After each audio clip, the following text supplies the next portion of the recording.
Towards a New Socialism. Section. Market clearing prices.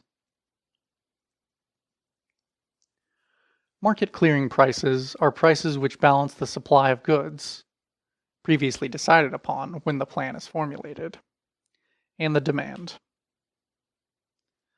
By definition, these prices avoid manifest shortages and surpluses.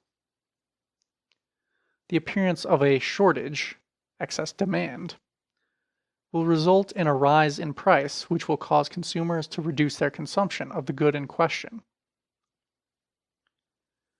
The available supply will then go to those who are willing to pay the most. The appearance of a surplus will result in a fall in price, encouraging consumers to increase their demands for the item.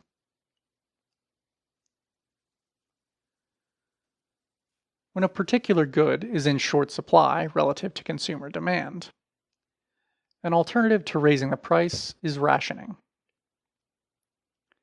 This can be done formally, with ration books, as during wartime, or informally, simply by letting queues or wait lists emerge, in which case the goods go to those who are willing to get in line early and wait. Our marketing algorithm relies upon setting prices at market clearing levels in each period, and then using the gap between these prices and labor content as a signal for increasing or reducing production in the next period. But are there cases in which rationing is a fair way of dealing with a shortage? And on a related point, our algorithm presupposes that the equilibrium price of a good ought to equal its cost of production, as measured by its labor value. But are there cases where goods ought to be subsidized, i.e., where the product should be made available to consumers, even in the long run, at a price below its cost of production?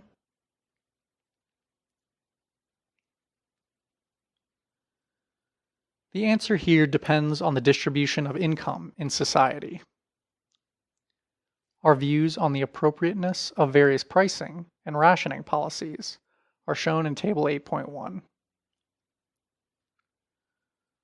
Rationing is the best way of ensuring that scarce goods are fairly distributed if incomes are unequal, since it prevents the rich cornering the market. Take the case of food, for example. Formal rationing will ensure that everyone can get enough to survive.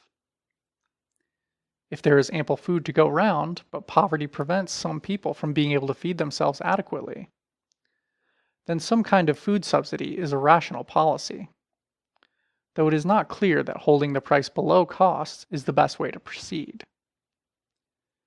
The issue of food tokens to those most in need is probably more effective. If food subsidies in the form of reduced prices are attempted when food is scarce, the available supply will disappear from the shops and queues will form whenever new supplies come in. This is true irrespective of whether incomes are equal or unequal. The policy of the EC, which artificially raises the price of food to benefit private farmers, and of the USSR, which subsidized foods in scarce supply, are both unsound. In both cases, strong political pressure inhibits changes.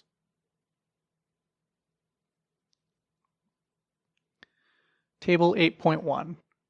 Marketing prices and rationing. 3 columns.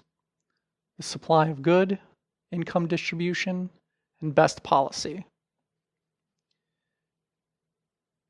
4 lines, rows.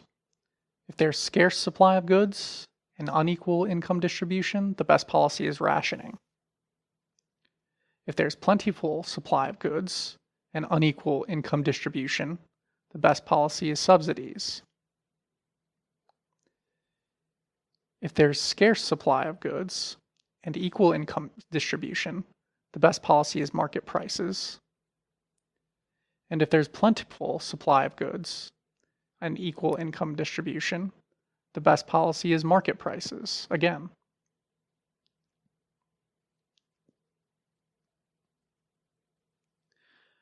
The basic point is that if incomes are equal, the distribution that would obtain at market prices is likely to be fair, and there is no justification for subsidies. We can envisage extraordinary cases where formal rationing might be desirable in order to ensure access to necessities under conditions of severe but temporary disruption of supply.